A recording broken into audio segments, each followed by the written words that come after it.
Hello, sister girl. So it is still November 6th, 2023. I am on my lunch break. Kids are off from school this week, so I don't need to pick anyone up. So I'm having, what am I having for lunch? I am having chili. It's my favorite. My favorite. I think I'm like low-key addicted. Yes, I am. I'm obsessed. Let's use that word instead. I'm obsessed. I'm obsessed with chilies from Wawa. And this is my routine. So I open up the packets of crackers because it's just becomes like a whole situation if I don't while I'm eating it. You know what I mean? To have to stop and put the bowl down and have to open. No, I'd rather just have my crackers ready for me to dunk. So yeah, so that's what I'm doing right now.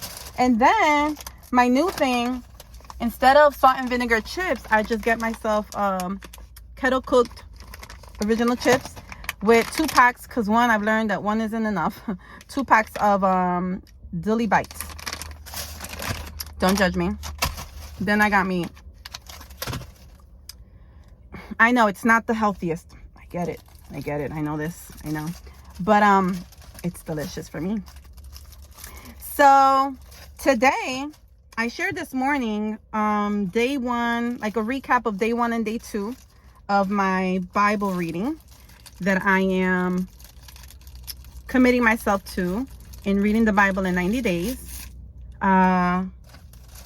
What I forgot, what I wanted to say in my recap video that I shared this morning, I was thinking of something and it slipped my mind. And what I wanted to say was that the reason why I'm choosing to use the app versus the actual Bible is because my study Bibles have study notes. And so I would be very much tempted to look into the notes, especially if I have a question or if I have any thoughts or insights and stuff like that. And so from the Bible app, it's just easier for me to listen to it, which I'm mainly going to do since I will be using, since I'll be listening to it while I'm at work. And then when I'm relaxing at home and stuff like that, then I'll listen and read it at the same time. But I won't be as tempted to like search anything because I would have to get out of the app and then go on Google, or I think I could still listen to it while on the app, but it's just easier for me that way. And so, yeah, that's what I wanted to mention. For anyone who is looking to join me on this journey, I have my girl Laura who says she's joining me. She completed day 1 today. And she's choosing, I believe she said she's choosing to read from the Bible itself. And so kudos to her. And I feel like whatever works for you is how you should do it, you know? What else was I going to say? I can make this a little check-in. So I was thinking about the different things that I've learned and still learning about myself. One of the things that I learned about myself or discovered last year was that how much of an introvert I am. I knew about introverts. I just didn't identify myself as one. And but then I read a book that made it that much clearer to me that I am definitely an introvert. And it helped me understand why I go about things the way that I do. And not only am I an introvert, but I'm an empath. That I've always known. I just never knew that it was like called a thing. And being an introvert and being an empath has been very, very difficult. But when I discovered that about myself last year, how much of an introvert I am and how much that has hindered me or had hindered me for so long in friendships and relationships and stuff. I said, okay, well, that's part of me, but it's not all of me, you know? And so I challenged myself and I would have people over, and then I learned how very careful I have to be. I knew about being very careful in who I invite over, because my home is a sanctuary. It's a safe place, and it's a place where I feel that I can just be me at all times. And so when I'm not able to be myself, then there's something there's something not good about that. And so I'm very mindful with who I have over my home.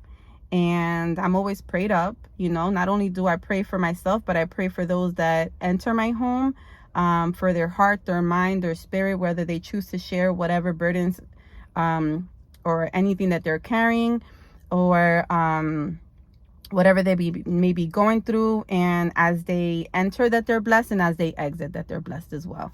So but yeah, being an introvert, having an understanding of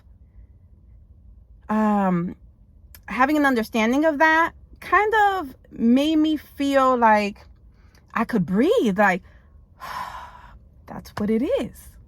It makes sense, Jennifer. And then being an empath, forget about it. Okay, I completely understand why I choose to be by myself oftentimes, but I love people.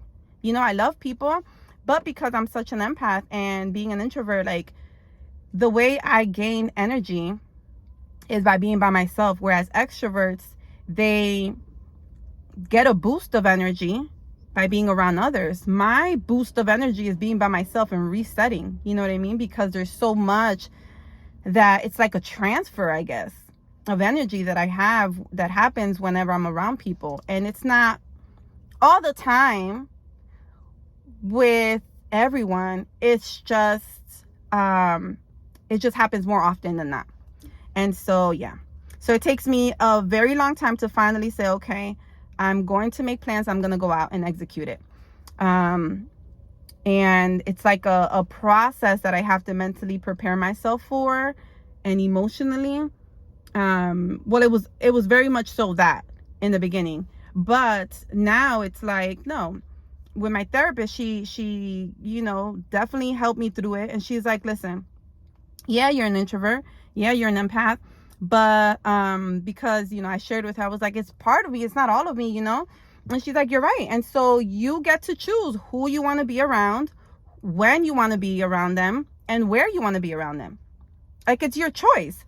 It's up to them if they want to go with it. But if they don't, then that's okay. But at least you're deciding for yourself what works for you. And that was just like a game changer for me. And it's been a blessing ever since. But anyway, okay, so that's it. I just wanted to check in about that. And I'm going to enjoy my chili. If you choose to get yourself some chili, I hope you enjoy it too. Let me know if you did and how you like it. And that is all. And also let me know if you're joining me on this Bible in 90 days thing. I don't want to call it a challenge, because a challenge is just like, it's just something that I'm committing myself to doing. And if it's something that you're doing as well, I would love to know about it. And let's encourage each other, okay? All right, toodles.